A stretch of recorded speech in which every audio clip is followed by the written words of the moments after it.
Peter sat in his living room. It was a quiet evening in his small town. The sky was dark, and the street lights were dim. Everything felt calm. Peter had just finished dinner and was reading a book. The clock on the wall showed 8 p.m. The house was silent except for the sound of the clock ticking. Peter liked quiet nights like this. He could relax after a long day at work. Outside, the wind blew softly. The leaves on the trees moved gently. Peter looked out the window for a moment. The street was empty. No cars. No people. Only the soft light from the street lamps. Peter thought, this is a good night to relax. He put his book down and made a cup of tea. The warm tea felt nice in his hands. As Peter sat back in his chair, he heard a noise. It was a soft sound, like something moving outside. He looked at the window again. Nothing. He thought, maybe it's the wind. But the sound came again. It was coming from the direction of his mailbox. Peter stood up. Slowly, he walked to the door. He opened it and stepped outside. The air was cool. He walked to his mailbox and opened it. Inside, there was a letter. Peter held the letter in his hands. It was simple, white, and a little old. There was no name, no stamp, and no address. The only thing written on it was his name, Peter. Peter looked around. The street was empty. No one was near. Who left this here, he thought. He turned the letter over, but there was nothing on the back.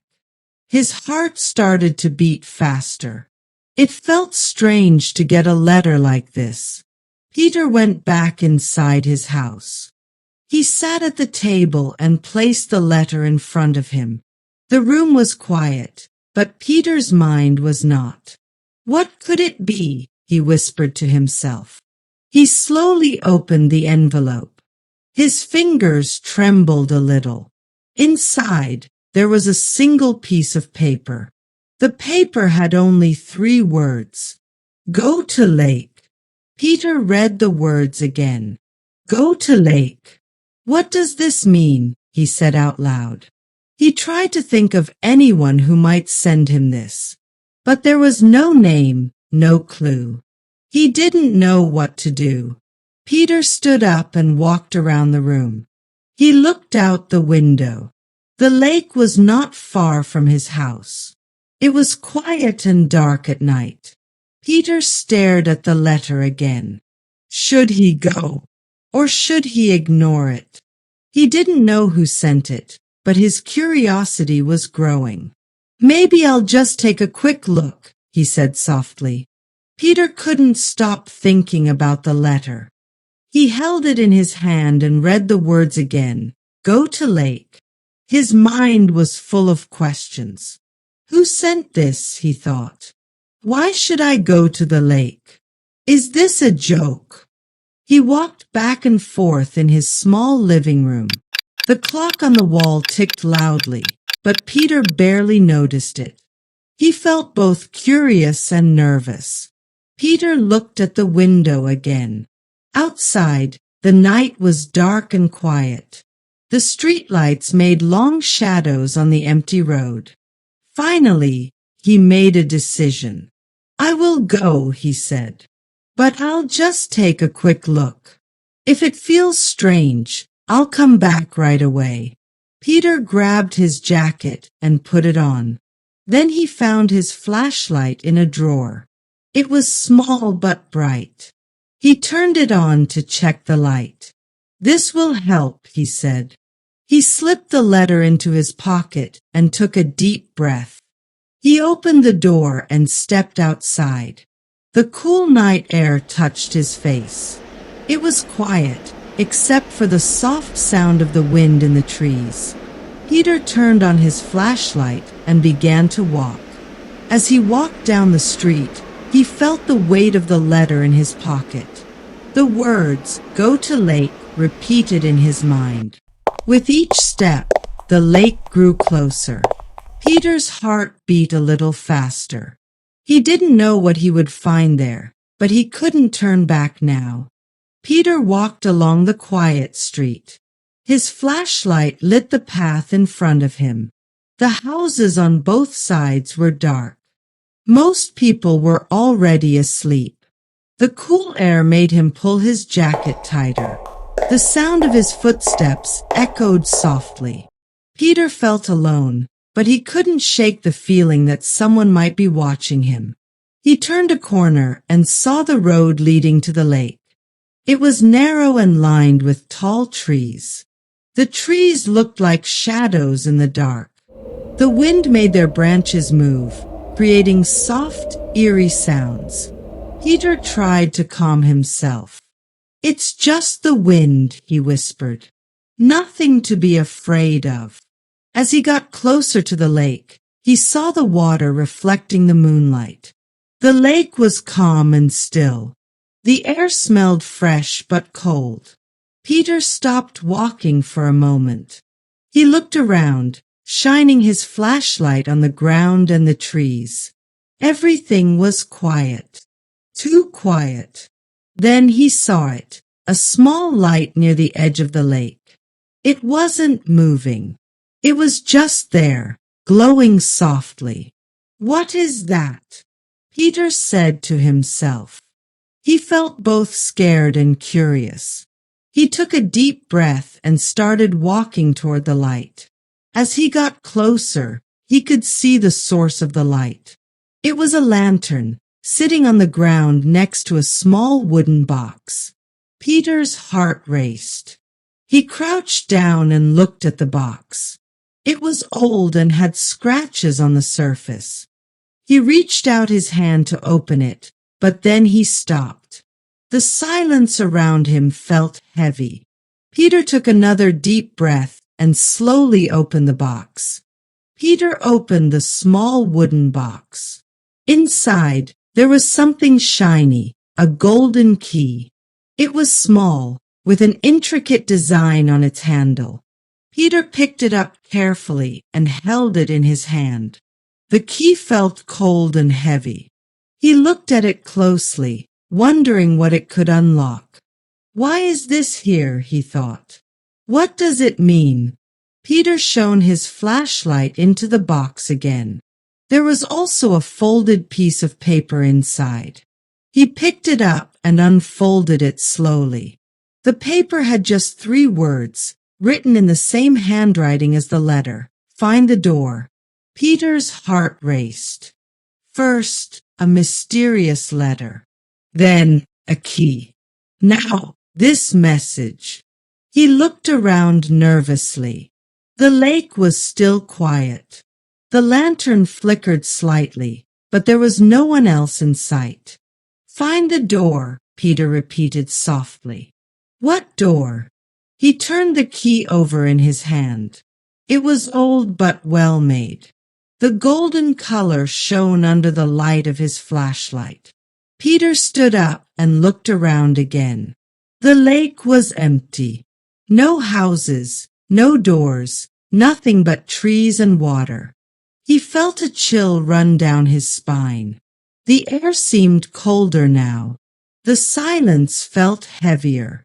Peter put the key and the note into his pocket. "I need to go home," he said to himself.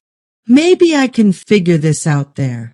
He picked up the flashlight and started walking back toward the road. His mind was full of questions, but one thought kept repeating, "Find the door." Peter walked quickly back to his house. The streets were still quiet, and the cool wind brushed against his face. His hands were in his pockets, gripping the key and the note tightly. When he reached his front door, he paused. The house felt different now, almost unfamiliar.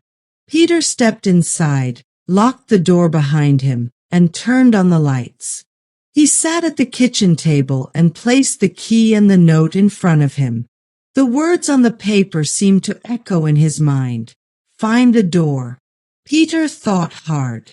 "What door?" he whispered. He looked around his small house, trying to remember if there was a door he hadn't noticed before. Then it hit him. In the hallway near his bedroom, there was a door he never used. It had been locked since he moved in, and he had always assumed it led to a small closet. Peter stood up quickly. His heart started to race. He grabbed the key and walked toward the hallway. The locked door was there, just as he remembered it. The paint was old, and the handle was dusty. Peter stared at it for a moment, feeling a mix of fear and excitement. He held the golden key tightly in his hand. Could this be the door? He wondered. Peter brought the key closer to the lock. His hands trembled slightly. He hesitated for a moment, but then he took a deep breath. Slowly, he inserted the key into the lock. The key slid into the lock smoothly. Peter held his breath as he turned it. The lock clicked, and the door creaked open slowly. Behind the door was a small, dark room. Peter shone his flashlight inside. The air smelled old and dusty, like the room hadn't been opened in years.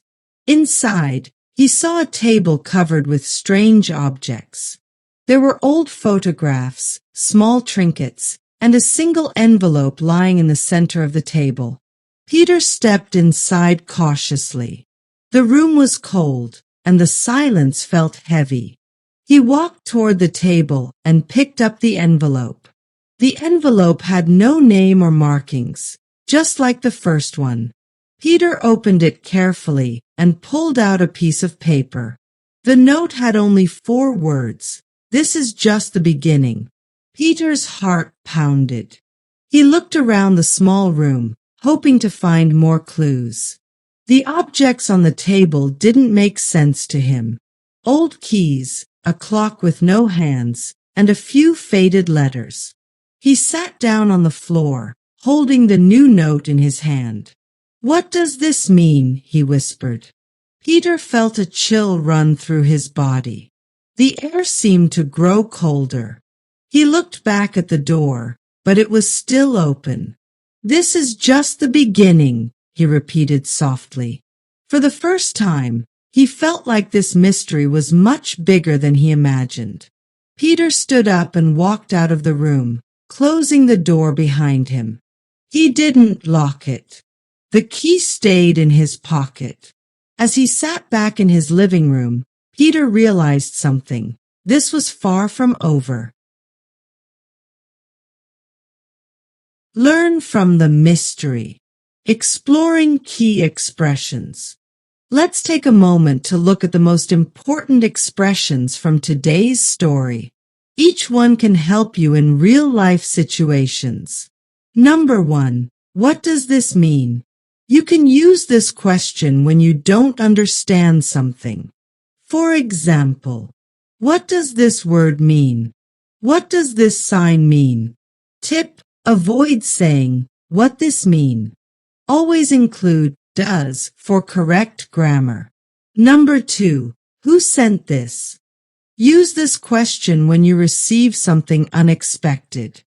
For example, who sent this email? Who sent this package? Number 3. Should I go? This is a great way to talk about decisions. For example, should I call my friend? Should I try this restaurant? Tip: don't forget to use should at the beginning of the sentence. Number 4. Find the door. This is an imperative sentence. It gives a clear command or instruction. For example, find your keys. Find a quiet place. Let's practice. Repeat after me. What does this mean? Who sent this? Should I go? Find the door. Excellent work. Now, let's try a fun activity. Imagine you are Peter. Write in the comments. What would you ask if you found a mysterious letter? What would you do if the letter said, "Find the treasure"? Here's a question to think about. If someone tells you, "Go to the park," what do you do? Take your time and try to use the expressions we learned. Great job today! In this lesson, you learned how to ask questions, make decisions, and understand commands in English. These are all useful skills for real life. Remember, learning English is like solving a mystery. Every small step brings you closer to success. You're doing amazing. Don't forget, practice makes progress. Keep going and don't give up. If you enjoyed this story, subscribe to the channel for more fun and easy ways to learn English. Share this video with a friend, and let's keep learning together. See you in the next story.